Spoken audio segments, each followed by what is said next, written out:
queen wished for a child with skin like snow, lips like blood, and hair like ebony. She named her Snow White, but the queen died, and the king remarried a vain woman. The new queen's mirror declared Snow White the fairest, enraging her. The queen ordered a huntsman to kill Snow White, but he let her go. Snow White found a cottage with 7 dwarfs, who sheltered her with one rule. The queen, disguised, laced Snow White's bodice so tight she fainted. The dwarfs saved her, but the queen then poisoned a comb again. The dwarfs revived her, but the queen offered a poisoned apple. Snow White bit the apple and fell as if dead.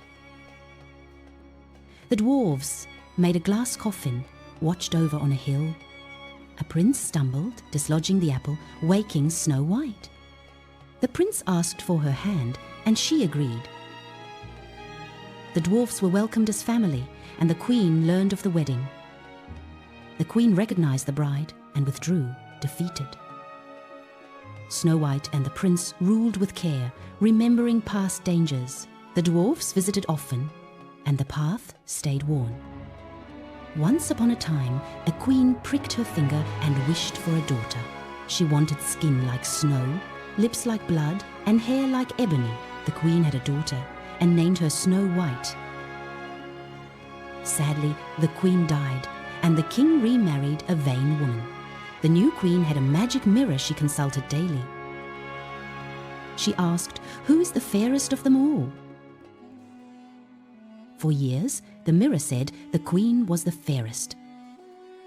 But Snow White grew lovelier, changing the mirror's answer.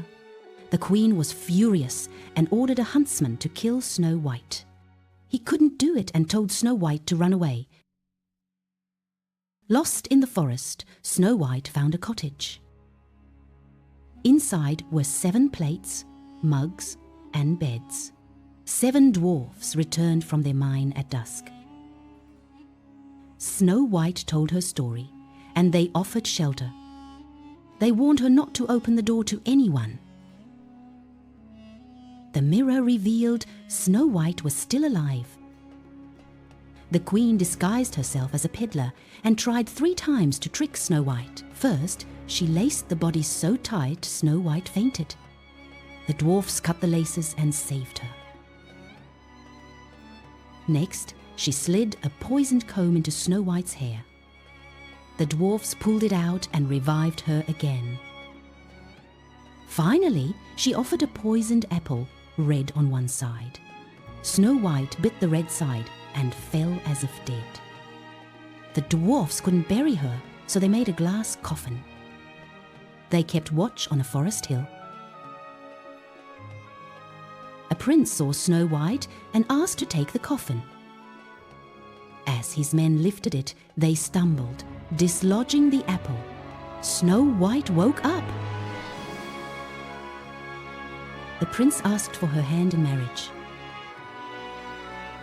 She agreed, and the dwarfs were welcomed as family.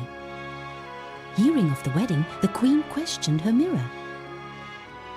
It said, "Snow White." She came in disguise, recognized the bride, and left. Snow White and the prince lived happily and ruled with care. She remembered her cottage habits, and he remembered danger.